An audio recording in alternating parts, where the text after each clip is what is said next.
Hola, bienvenidos y bienvenidas. Esto es Historia en Pantuflas y hoy vamos a ver Revolución Rusa, parte 5, Gobierno Provisional y Revolución de Octubre.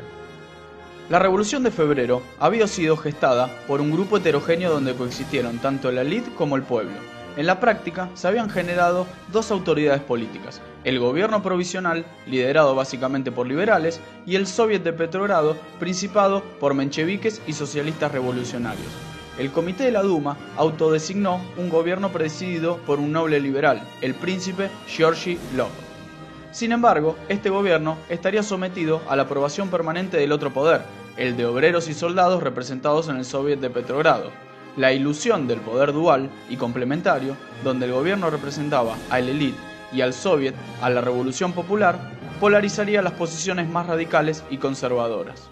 La cuestión es que el gobierno provisional, reconocido rápidamente por las potencias extranjeras, pretendía consolidar una revolución democrático-burguesa con el apoyo obrero de los mencheviques.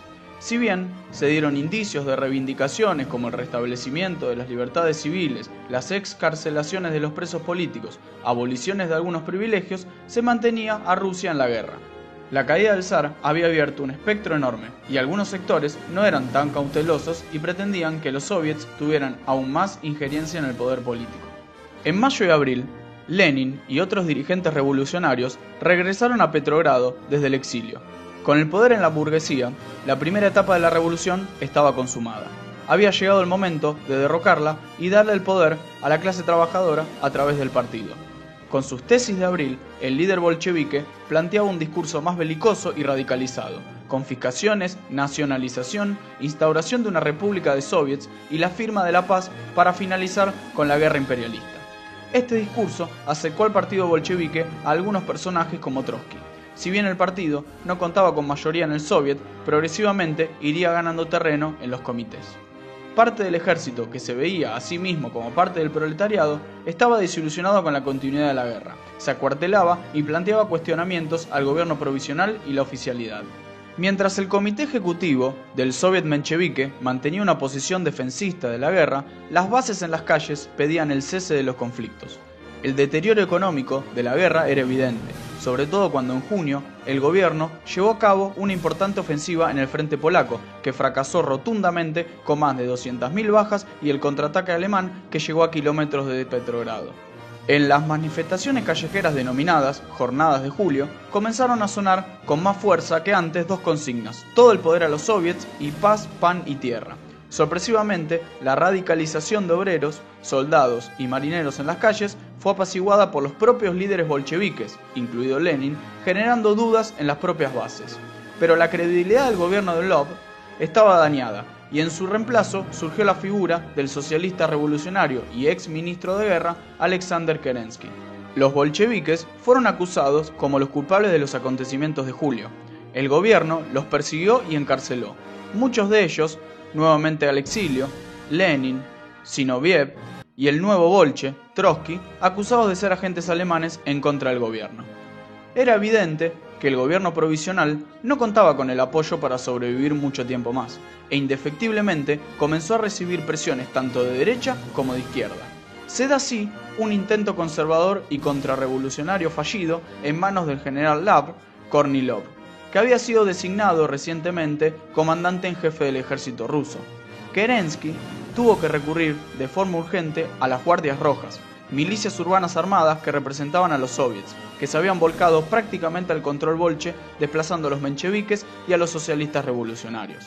La intentona del golpe había sido diseminada rápidamente, pero Kerensky había demostrado su debilidad.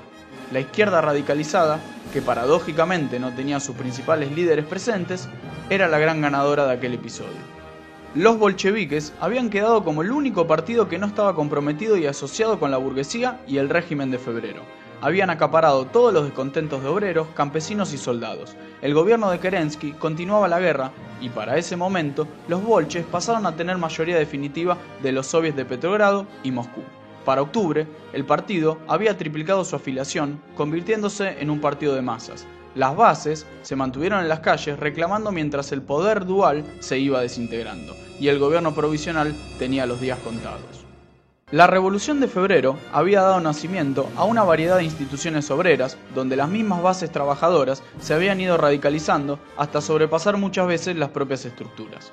El campo se acoplaba a la respuesta urbana con saqueos y nuevos ataques a las propiedades de las clases altas. Las comunidades aldeanas se apropiaron para uso propio las tierras privadas y estatales. La tierra debe pertenecer a quien le trabaja, le decían al gobierno provisional. Contradiciendo lo que habían propugnado en julio, los líderes bolcheviques desde Finlandia llamaban a la revolución armada. Estaban las condiciones dadas para la revolución y esta no se podía demorar más. A pesar de que el gobierno había liberado a los presos políticos, Lenin todavía no regresaba a liderar y solo lo haría en la segunda semana de octubre, aunque continuó clandestino y aliado de sus camaradas. El rol principal sería llevado a cabo por Trotsky, que había salido de la cárcel y lideraba nuevamente el Soviet de Petrogrado. Para colmo de males, el ejército alemán avanzaba cerca de la capital.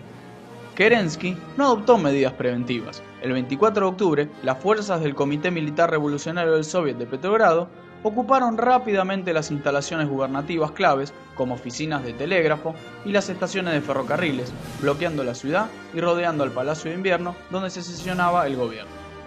Casi sin resistencia en las calles, el 25 de octubre, Lenin salió de la clandestinidad y se unió a la toma del Palacio de Invierno, que cayó en una noche. Para algunos, esta toma no fue un gran episodio heroico, como mostrarían luego los relatos soviéticos. El hecho es que el gobierno de febrero había caído el 25 de octubre o 7 de noviembre del calendario gregoriano. La pregunta ahora era, ¿quiénes eran los triunfadores de octubre? Lenin quería anteponerse al segundo congreso de los soviets para darle preponderancia al partido bolchevique. El pedido de trasladar el poder a los soviets de campesinos, obreros y soldados significaba en algún punto compartirlo con otras agrupaciones, como los mencheviques y los socialistas revolucionarios. De los 670 delegados de los soviets, 300 eran bolcheviques. La diversidad de partidos del Congreso se disolvió el 26 de octubre y las funciones del nuevo gobierno central fueron asumidas por un consejo de comisarios del pueblo exclusivo del partido bolchevique. Lenin a la cabeza y Trotsky como comisario del pueblo y ministro de Asuntos Exteriores. El poder quedaba en el partido bolchevique y no en los soviets multipartidarios. A nivel local serían los soviets los que ejercerían el poder siempre y cuando fuesen confiables al partido. La toma del poder en Petrogrado y Moscú no fue el fin de la revolución, sino el inicio.